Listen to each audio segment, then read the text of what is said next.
In January 2021, amidst pandemic and personal chaos, I started bullet journaling. Since then, it has brought so many positive changes in my life, like heightened self-awareness and mental clarity. My thoughts and the things that I care about receive much more attention and time they deserve. Of course, this is not to say that my life is perfect just because I bullet journal, but it certainly restored the sense of order and control in my life. So in this video, I would like to show you guys how I set up my bullet journal and what I appreciate about bullet journal. Please remember that this is not the way to bullet journal. This is just a way for me to set up a bullet journal to serve my needs. But I hope this is helpful for those of you who are interested in bullet journaling. Now this is everything I do not use in bullet journaling. Rule number 1 for me in bullet journaling is to keep it simple. If I use colorful pens and fancy washi tapes and post-its and glitters, I know that I will have fun for the first day, but it'll become too much and eventually a burden. And when something is a burden, I stop doing it altogether. Another reason why I don't spend time and energy decorating my bullet journal is because I like to reserve my creative energy for other things like creating artwork or working on house projects or work. So I only use a simple notebook and a black pen, and that's it. And of course, I always have a really good cup of coffee beside me when I bullet journal. It ritualizes the entire experience and makes it feel sacred and unwavering, no matter the circumstance or my mood. I sometimes light up candles too if I'm feeling particularly vulnerable or even kind of fancy. Now that you have a notebook, pen, and coffee, we are ready to start bullet journaling. Things that make bullet journal extremely useful in my life are its simplicity, accessibility, and flexibility. Simplicity in bullet journaling is provided by its documenting style. You write everything in bullet points in a bullet journal, hence the name, so each entry is short and concise. For accessibility, bullet journal offers index and designated signs to categorize information. I use dot for tasks, circle for events, and dash for notes and things that I don't want to forget.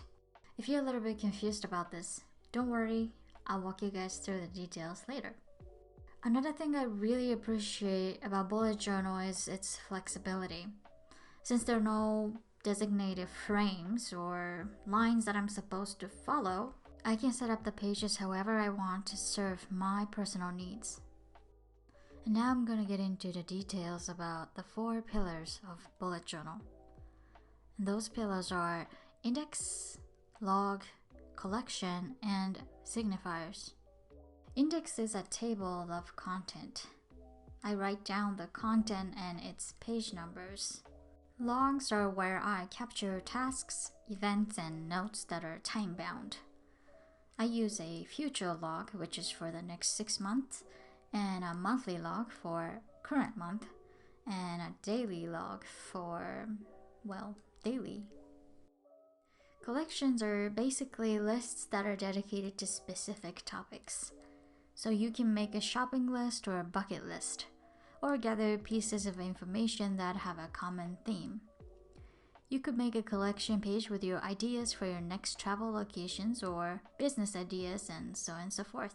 Signifiers are the signs we use to categorize information. The very basic signifiers are dot, circle, and dash. After I complete a task, I just cross off the dot. If a task or event or note is important, I add an asterisk. By using these signifiers, I can find what I'm looking for in a quick glance. And over the last 10 months, I have done a lot of experiments with my bullet journal, and my templates have evolved to serve my needs. So I'm going to show you how I set up each spread at the beginning of each month. The very first thing that I create whenever I start a new notebook is index. This is very important to me. I tend to jot down whatever comes to mind and forget where I write it. I used to spend so much time trying to locate a piece of information I'd written down somewhere in one of the 5 notebooks and additional 3 digital note-taking apps that I was using. To avoid this frantic search, now I capture all the content in my bullet journal and its page numbers in index so that I can access a specific piece of information whenever I need it. I do make 2 pages of indexes.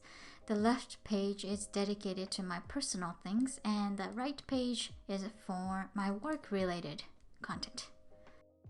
On the next page, I create a future log. Future log provides a bird's eye view of the next 6 months.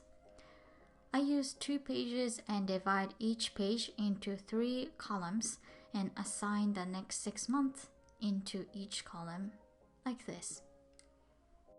I always write down the things that will not likely change, like somebody's birthday or deadlines, and try to avoid writing down schedules that might change or be rescheduled.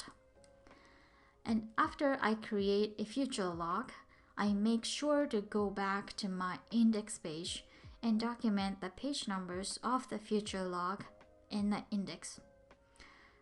The next spread is monthly log. It is essentially a vertical monthly calendar and a habit tracker on the left page and a to-do list on the right page. Well, I actually prefer to call it a monthly priority list instead of a to-do list, because when I say to-do list, I feel forced. I feel like I'm having to do those tasks. But when I say priorities, it reminds me that those things are important to me or people around me. So I call it a priority list. And when they are populated, they look like this. Just like the future log, I try to only write down the things that will not change, like deadlines. I manage other appointments and schedule on Google Calendar, so it works for me. At the end of the day, I write down what I want to remember from the day or the highlight of the day and fill out the habit tracker on this monthly log. This simple habit tracker has the first letters of the habits I'm tracking on top of each column. For example, last month I tracked ESRP and they each stand for exercise, squats, reading, and projects. If you're going to use this template for habit tracking, I would highly recommend you to write down what each letter indicates on the bottom, because trust me, you will forget. I've done it so many times. I figured I will remember that, but the day comes and you don't. After completing each habit, I just put a black dot, and that's how I use this little habit tracker on my monthly log. And you see how I have highlighted every other row, but this is just for better legibility. I only do this because I always ended up marking the wrong column and it was really frustrating to me. So I use this highlighter for visual recognition and it is not for decoration purpose. If you're just beginning to bullet journal, you might want to skip the next part and go over to the daily log part, but I'll of course leave it up to you. My next spread is my condition tracker and a sleep cycle log. I track my mood level, focus level, anxiety level, sleep hours, and my migraines. And then when it's filled, it looks like this. The reason why I keep it on the right side of the page is so that I can compare like this between the previous months. On the left, I add a little bit of context each day because sometimes I look at the chart and I don't know why I was feeling a certain way or why my focus level was low. So basically, I add a little bit of explanation. And last month, I made a mistake of titling this page Anxiety plus Mood Check-in, but I found out that the title was a bit too vague and I never really knew what to write, even though I was the one that created a page. So I ended up changing the title to Why Did I Rate My Condition as Such? What can I do? This way I can frame my mind into thinking about the solutions instead of just mindlessly tracking and collecting data for no reason. I understand that this was probably way too elaborate or maybe even kind of overwhelming. So if you're looking to just start bullet journaling, don't worry about this. This is just something that I do for me. But I do find this page extremely helpful. It encourages me to pay closer attention to my overall well-being and take necessary action. So that's why I invest my time and energy into making this chart. After I create this chart, I usually do a mental inventory at the beginning of the month. Some people might call this brain dump or mind sweep. The purpose of this process is to weed out distractions and recalibrate my course of action and make sure that they are aligned with my long-term goals or needs. To do a mental inventory, I divide a page into 3 columns like this. Or we can use a piece of paper and give it a trifold. In each column, I write things I am currently working on, things that I should be working on, things that I want to be working on. This process is absolutely crucial for me because it allows me to just dump everything that's been looming in my head. And after I write down everything, I ask filtering questions. This is also a very important step to me. And those questions are, does this matter? Is this vital? In other words, does this add value to my life or the people around me? Is there a serious consequence if I don't do this? By asking these questions, I can revisit my core values and identify essential activities and avoid spending time and energy on things that are meaningless to me. After I complete this filtering process, I finally populate my monthly log with my priorities. And if you would like to learn more about the philosophy behind bullet journaling, I would highly recommend this book, Bullet Journal Method, written by writer Carol. It goes in depth about how to become more intentional and mindful with our time and attention through bullet journaling. Now I'll show you guys how I set up my daily log. Daily log is where I capture my thoughts, tasks, notes, events on a daily basis. I always create a fresh daily log in the morning before I start working. I start off with writing down today's date.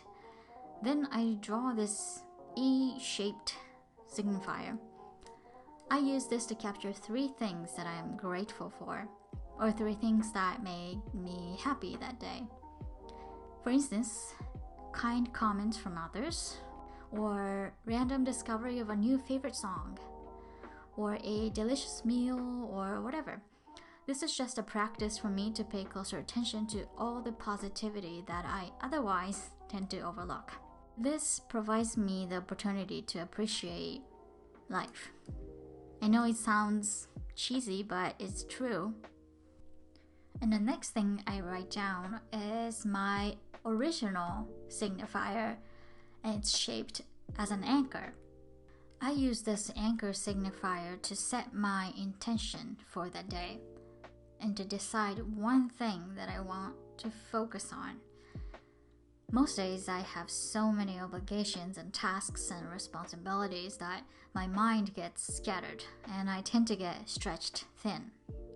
So I want to write down something that anchors me to the present, like an inspirational quote or a personal mantra. I might write down something like, take one thing at a time, or enjoy the present, or something like that. And sometimes I just jot down the single most important task of the day, the one thing that I will be able to give myself a pat on the back as long as I complete that task. And the rest, I just jot down to-dos and the things that I want to remember by using different types of signifiers that I introduced earlier. Dot for tasks, circle for events, and dash for notes and things that I don't want to forget. And if I remember something that doesn't fall into today, I go ahead and migrate that task or event to the appropriate month in the future log. So for instance, if I remember to file taxes, but I don't have to do this until December, I will move that task from daily log to the December section in the future log. After I do that, I just simply put a backward arrow over the dot signifier so that I know that I delegated a task into the future log and I don't have to worry about it today. And at the end of the day, I go over these tasks. If I have an open task that I haven't completed, I just migrate the task to the next day. And when I migrate a task from one day to another, I make sure that I put a forward arrow over the dot signifier so that I know that I did migrate that task to the next day. Other customizations that I use are exclamation mark and plus sign. I put an exclamation mark on things that I think are inspirational and that I think I'm going to want to retrieve later. For example, I put an exclamation mark on a new business project idea or content idea, and etc. For plus sign, I don't use it too often, but I use this to capture things that I'm going to want to reflect on later. This is usually something that had a significant emotional impact on me, both negative and positive. Most days I'm just so swamped with the tasks and I don't have the time to reflect and analyze on every single event that had an emotional impact on me or even vent about it. But I don't want to dismiss those instances either because those moments are crucial learning cues for me. So for those incidents, I use a plus sign. That way, when I do have time or when I do make time for reflection at the end of the day or the week or the month, I can reflect on it and learn from those experiences. And this is how I set up my bullet journal. If you have any questions about how to set up a bullet journal or anything regarding bullet journal, please feel free to contact me through social media or email. I'll be more than happy to help.